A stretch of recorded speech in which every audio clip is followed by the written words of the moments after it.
Lotus reality and agro farming వారు premium farm land projects మన పొలం ఫేజ్ 1, 2 మరియు 3 కంప్లీట్ చేసుకొని మన పొలం phase 4 Wasar village at Narayana Khed లో ఆగస్టు 15 ఇండిపెండెన్స్ డే రోజు గ్రాండ్ లాంచ్ చేయడం జరుగుతోంది.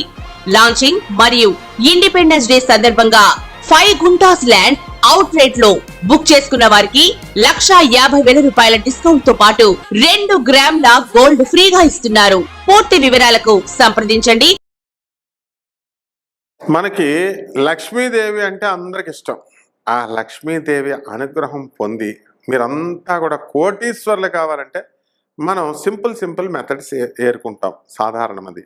ఏ చెట్లను ఇంట్లో పెంచుకోవాలి, ఏ పువ్వులతో లక్ష్మీదేవిని పూజ చేసుకోవాలి, ఇలాంటి వాటి మీద మనం ఫోకస్ ఎక్కువ చేస్తాం. ఇప్పుడు మనం చెట్లు వేసేది ఎందుకండి? పువ్వులు పోస్తాయని. మరి ఏ చెట్లు అంటే లక్ష్మీదేవికి ఇష్టం అవి చూద్దాం. అసలు తానే లక్ష్మీదేవి అయ్యి మరి తులసి మాత ఆవిర్భవించింది. తులసి యొక్క చెట్ల ఆకుల్ని కనుక మాల చేసి, అంటే ఆ చెట్టును పూజించకూడదు, పూజించాల్సిన తులసి చెట్టు వేరేగా పెట్టుకోవాలా, పూజించకూడకుండా తులసి వనాన్ని వేసుకోండి. 10 చెట్లు వేసుకుని ఆ రోజు శనివారం నాడు కనీసం ఆ తులసి మాలని కట్టి శ్రీ వెంకటేశ్వర స్వామి వారి యొక్క మెడలో వేసుకోవాలి. మిగతా రోజుల్లో చిన్నది శ్రీకృష్ణుడి యొక్క పాదాల దగ్గర, వెంకటేశ్వర స్వామి వారి యొక్క పాదాల దగ్గర పెట్టుకోవాలి. అంటే తులసీదేవిని ఇంట్లో కంపల్సరీ పెంచుకోవాలి. రామ తులసి ఉంటుంది, విష్ణు తులసి ఉంటుంది, కృష్ణ తులసి ఉంటుంది. రామ తులసి పెద్ద అడవిగా తుప్పగా వస్తుంది కాబట్టి కృష్ణ తులసిని, లక్ష్మీ తులసిని రెండిటిని కలిపి మీరు పెంచాలి. ఇది మొట్టమొదటిది. ఈ విధంగా చేస్తే లక్ష్మీదేవి మిమ్మల్ని కోటీశ్వరులను చేస్తుంది. ఇక రెండవ చెట్టు మారేడు చెట్టు. సాక్షాత్తు లక్ష్మీదేవే. పార్వతీదేవి అంటే ఎవరండి? లక్ష్మీదేవే. ఆ అమ్మవారే మారేడు చెట్టుగా పుట్టింది. కానీ అందువలన ప్రతి ఒక్కళ్ళ ఇంట్లో కూడా మారేడు చెట్టు పెంచాలా. మరి మారేడు చెట్టు పెద్ద వృక్షం అవుతుందంటే అంటే డబ్బులు కావాలంతే కష్టపడాలా. హైబ్రిడ్ మారేడు చెట్లు వచ్చినాయి, వెయ్యండి. మారేడు చెట్టు ఇంట్లో ఉండాలి కంపల్సరీ. లక్ష్మీదేవి అనుగ్రహం రావాలి అంటే కేవలం లక్ష్మీదేవికి పూజ చేస్తేనే కాదు, ఆ మారేడు ఆకుల్ని మీరు 3 కలిగినటువంటి ఆ మారేడు కొమ్మని తీసుకొని శివలింగం మీద పెట్టాలి, పరమేశ్వరుడికి అర్పించాలి. శివలింగం ఇంట్లో పెట్టుకోకూడదు, ఏంటంటే శివుడు పటం దగ్గర పెట్టండి. ఈ విధంగా మారేడు చెట్టుని పెంచడం వల్ల కూడా మీరు కోటీశ్వరులు అయిపోతారు. ఇక మూడవది కదంబ వృక్షం. కదంబ వనవాసిని అని మహాలక్ష్మీదేవిని మనం చెబుతాం. బ్యాడ్మింటన్ బాల్స్ లాగా ఉంటాయి. కదంబం పెద్ద చెట్లాగా అవుతుంది. ఆ కదంబ చెట్టుని పెంచండి ఇళ్లల్లో. బ్రహ్మాండమైనటువంటి వాసన. రోజుకొక పువ్వుని మీరు అమ్మవారికి పెట్టచ్చు. అలాగే కోటీశ్వరులు అయిపోవడం ఖాయం. అలాగే వేప చెట్టుని పెంచాలి. మహాలక్ష్మి తల్లి వేప చెట్టులో ఉంటుంది కాబట్టి వేప చెట్టుని పెంచుతున్నట్లయితే మీరు ఎక్కువ కాలం బతుకుతారు. ముందు అమ్మవారి ఇచ్చే డబ్బును ఆస్వాదించాలంటే ముందు మీరు బతికుండాలి కదా. ఆక్సిజన్ని చక్కగా, కార్బన్ డైఆక్సైడ్ని అధిక శాతంలో ఆక్సిజన్గా మార్చే ఏకైక చెట్టు వేప చెట్టు. కాబట్టి దీన్ని ఖచ్చితంగా మీరు పెంచాలి. ఇక నెక్స్ట్ ఔదుంబర వృక్షం, మేడి చెట్టు. ఈ మేడి చెట్టులో అన్నిటిని నీళ్ళు కూడా వేయాలి. నీళ్ళు వేయకపోతే చచ్చిపోతే మీకు ఉన్న లక్ష్మి కూడా పోద్ది, మీరు నరకానికి వెళ్ళిపోతారు. కాబట్టి చెట్లు వేయండి, నీళ్లు పోయండి. ఈ ఔదుంబర వృక్షాన్ని, మేడి చెట్టుని మీరు కనుక పెంచినట్లయితే బ్రహ్మాండంగా మీరు కోటీశ్వరులు అయిపోతారు. లక్ష్మీ నారాయణ ఇద్దరూ కలిసి ఔదుంబర వృక్షంలో నివసిస్తారు. నరసింహస్వామి వారికి మరి ఈ యొక్క హిరణ్యకశిపుని చంపిన తర్వాత గోళ్ళకి విషం అంటేసుకుంది. ఈ విషంతో బాధపడిపోతున్నాడు. మనకులాగా పోటు వచ్చేస్తుంది ఈ గోళ్ళకి. అప్పుడు లక్ష్మీదేవి మేడు పండు తీసుకొచ్చి ఆ గోళ్ళల్లో పెడితే వెంటనే విషం లాగేసింది. అప్పుడు శ్రీమన్నారాయణమూర్తి అయినటువంటి నరసింహస్వామి వారు నేను లక్ష్మి ఇద్దరం కలిసి ఈ ఔదుంబర వృక్షంలో నివసిస్తామన్నారు. కాబట్టి ఈ ఔదుంబర వృక్షాన్ని పెంచుకోండి, బ్రహ్మాండంగా కోటీశ్వరులు అయిపోతారు. ఇక మళ్ళీ ఇంకొక చెట్టు ఉందండి, రహస్యం. అది రావి చెట్టు. ఆ రావి చెట్టుకి మీరు ఇంట్లో పెంచుకోవాలా, దీని చుట్టూ ప్రదక్షిణలు చేసుకోవాలా. చేసుకుంటే ఇవన్నీ కూడా రావి చెట్టు మీకు అపారమైనటువంటి సంపదనిస్తుంది. ఓం శ్రీం హ్రీం శ్రీం కమలే కమలాలయే ప్రసీద శ్రీం హ్రీం శ్రీం ఓం మహాలక్ష్మ్యై నమః అని ఈ ఆకులతో మహాలక్ష్మి తల్లికి శుక్రవారం నాడు కనుక మీరు పూజ చేసినట్లయితే బ్రహ్మాండంగా కోటీశ్వరులు అయిపోతారు. మరొక చెట్టు ఉందండి, రహస్యాతి రహస్యమైనటువంటి చెట్టు.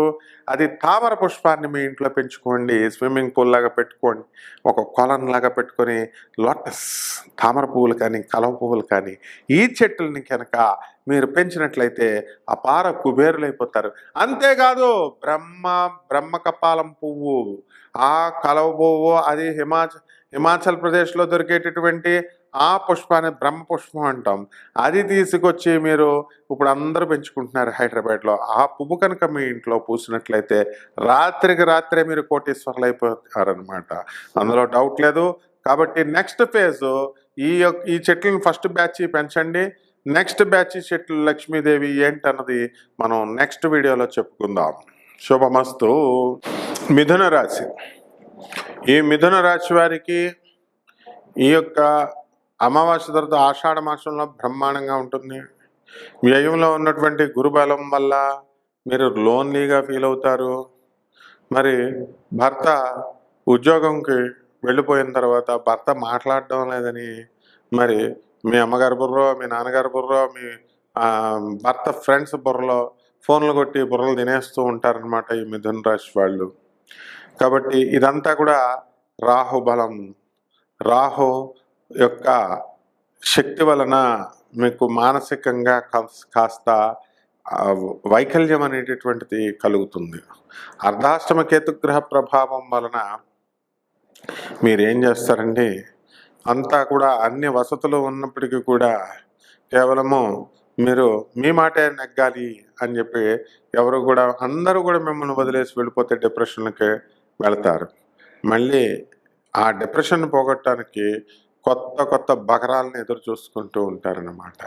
కాబట్టి ఈ విధంగా మిథున రాశి వాళ్ళు ఏం చేస్తారు, ధనానికి సంబంధించి ఆదాయం అంతా కూడా బ్రహ్మాండంగా ఉంటుంది. డబ్బుకు కొదవలేదు, అయినా సరే మానసిక అశాంతి, అసంతృప్తి, వ్యయంలో ఉన్నటువంటి కుజగురుల ప్రభావం వలన మీకు భార్యాభర్తల మధ్య మీకు డిఫరెన్సెస్ అనేటటువంటివి రావడానికి అవకాశాలు ఉంటాయి. కాబట్టి భర్త మరి మీతో మాట్లాడకపోవడము, కాస్త తక్కువగా మాట్లాడటము మీకు తాత్కాలికంగా మనశ్శాంతి కల్పిస్తుంది. అలాగే కుటుంబ విషయం దగ్గరికి వచ్చేసరికి కుటుంబంలో చక్కగా మీకు మానసిక అశాంతి ఉన్నప్పటికీ కూడా ఏదో ఒక విధంగా చాకచక్యంతో మీరు సంసారాలు అనేటటువంటివి నెట్టుకుంటూ వస్తారు. ఈ యొక్క మిథున రాశి వారు మరి బంధుమిత్రులతో కాస్త దూరంగా ఎడబాటు కలిగి ఉంటారు. ఈ రైతుల దగ్గరికి వచ్చేసరికి పంటలు బ్రహ్మాండంగా పండిస్తారు. మరి కూరగాయలు, ఆ తర్వాత రియల్ ఎస్టేట్ వ్యాపార రంగాల్లో ఉన్నటువంటి వాళ్ళంతా కూడా బాగా సంపాదిస్తారు. లాయర్లు, సినీ సంగీత సాహిత్య రంగాలలో ఉన్నటువంటి వాళ్ళంతా కూడా అభివృద్ధి చెందుతారు. తర్వాత ఈ యొక్క మిథున రాశి వారికి విద్యార్థులు కాస్త ఎక్కువగా జాగ్రత్తగా చదవాల్సినటువంటి అవసరం ఉంది. లేకపోతే కనుక బ్యాక్లాగ్స్ ఉండిపోయి ఫెయిల్ అవ్వడానికి అవకాశాలు ఉంటాయి. అనవసరమైనటువంటి గొడవల్లోకి మీరు వెళ్ళకండి.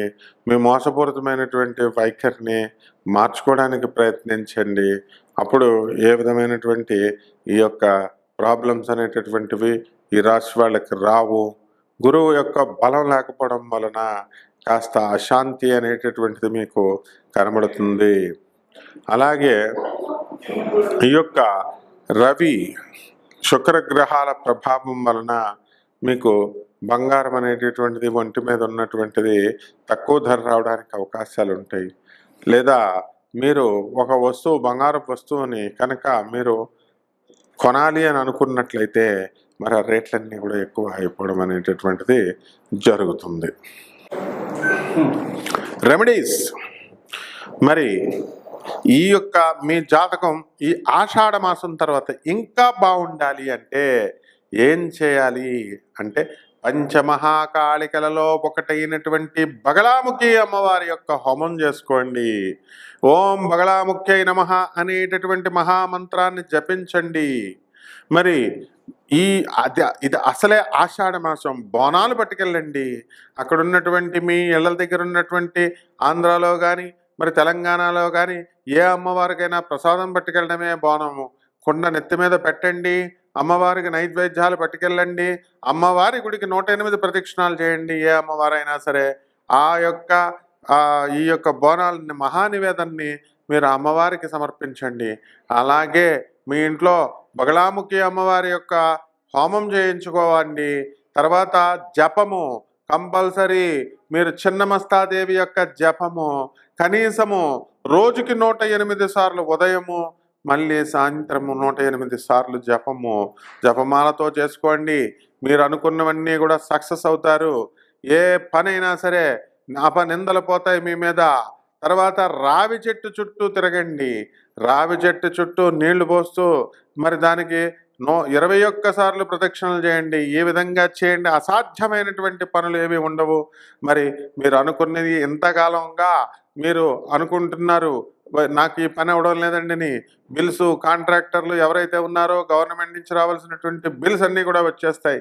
నేను 2 సంవత్సరాల నుంచి ప్రేమలో ఉన్నానండి, వీళ్ళ చుట్టూ తిరుగుతున్నాను, సక్సెస్ కాలేకపోతున్నాను అనేటటువంటి వాళ్ళకి మీకు అవతల వాళ్ళు వశీకరణం అయిపోతారు. దశమహావిద్యల్లో ఉన్నటువంటి హోమం ఇది.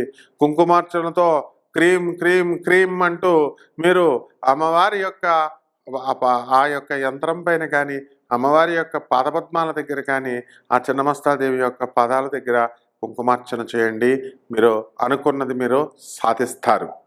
అలాగే మరి రాహువుని కంట్రోల్ చేయాల.